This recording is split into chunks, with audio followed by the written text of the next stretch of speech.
Meet Marcus. Marcus is 24, Marcus lifts, and Marcus has a philosophy.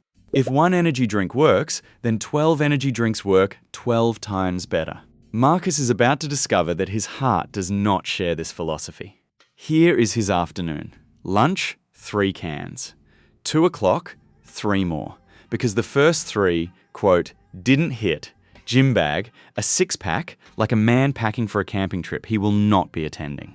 Number 11 goes down in the parking lot, cold, in about 9 seconds. His pulse is now visible in his neck, and Marcus reads this as the pre-workout working. Marcus is a natural optimist. 40 minutes into chest day, the 12th can still sweating in his hand. Marcus is on the floor.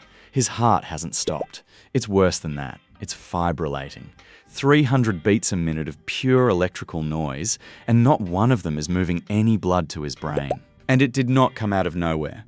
Rewind 20 minutes. Set 1, and his chest is pounding harder than the weight should cost him. Set 2, and the gym lights have a faint strobe to them that nobody else can see.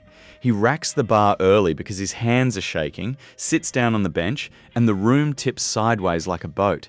He thinks he needs water. What he needs is a defibrillator, and he has about 90 seconds before that stops being true. Now, here's the part that should bother you. When the paramedics ask what he took, the honest answer is nothing. No drugs. No supplement with a name he can't pronounce. He drank something you can buy legally, at any gas station, at any hour, in any quantity, and nobody at the counter blinks. So how does a drink that sits next to the gum stop a healthy heart? To understand that, you need 2 things. First, what caffeine actually does inside you. Because it does not give you energy. It never has. It has never given anyone energy. And once you see the real mechanism, 12 cans stop sounding like a lot of caffeine and start sounding like a chemical instruction. Start with a molecule your body was already using before Marcus got involved. It's called adenosine. Every second you're awake, your cells burn, fuel, and adenosine is the exhaust. It builds up in your brain all day, and it has exactly one job. It sits down in a receptor, and it tells you the truth. You're tired. Wind it down. Stop. Caffeine wins because of a shape. It is a near-perfect copy of adenosine. Same silhouette, same lock. It's a fake ID. So caffeine walks up to the receptor, flashes the fake ID, sits down in the chair the exhaust was supposed to sit in, and then does absolutely nothing. It just occupies the seat. The adenosine is still out there.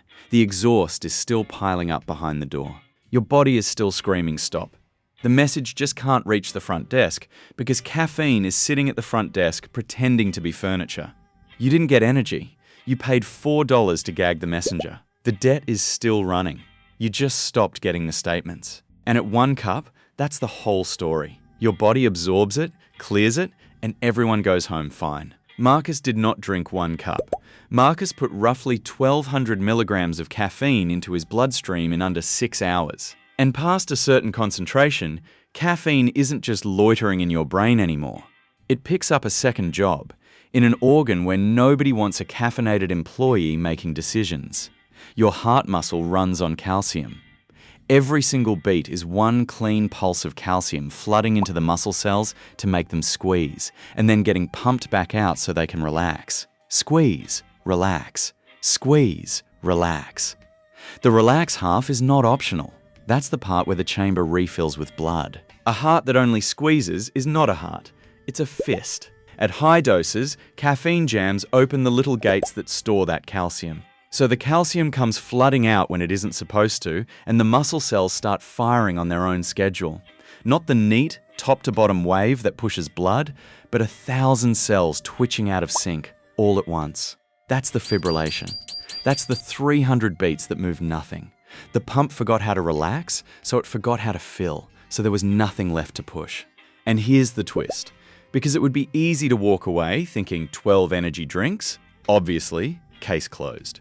The caffeine didn't do this alone. Look at what else was in Marcus's afternoon. He was dehydrated because caffeine is a diuretic and he'd been sweating through a gym session. And sweat doesn't just cost you water.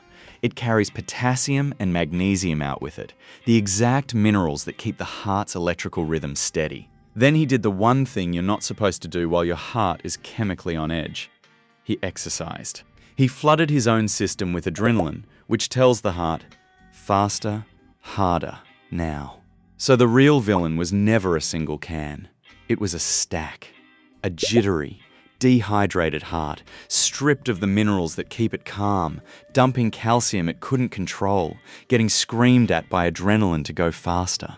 Any one of those, your body shrugs off. All four at once, on a Tuesday, for a chest PR. That's the combination that drops a healthy 24-year-old on a rubber floor. Which raises the obvious question. If millions of people slam energy drinks before the gym, why don't millions of them collapse? Because most people have a heart with margin to spare, and they never find the edge. But some people are walking around with a small electrical quirk they don't know about. A slightly long reset between beats, something that has never once caused a problem. On a normal day, it's invisible. On the day they decide to front-load a dozen cans and go heavy, the quirk stops being invisible. The energy drink didn't create a flaw. It went looking for one. Marcus, for the record, survived. A trainer 2 racks over knew CPR, and a defibrillator on the wall did the one thing his heart couldn't. It stopped every cell at once, so they could all start over on the same beat. He woke up 2 days later with cracked ribs and a cardiologist who had a lot of questions, most of which started with the word why. So here's the whole thing, start to finish. The exhaust piles up and caffeine gags the messenger, so you feel sharp while the debt runs quietly in the background. Push the dose high enough and it doesn't just block your brain anymore, it starts prying open the calcium gates in your heart. Add a dehydrated body, stripped of its calm minerals, with adrenaline screaming go. And the pump forgets the one half of the job that keeps you alive, the relax. Energy drinks don't give you energy, they mortgage it. And 12 of them, before a workout, is just a very expensive way to find out whether your heart was carrying any margin. Marcus, the natural optimist, assumed it was.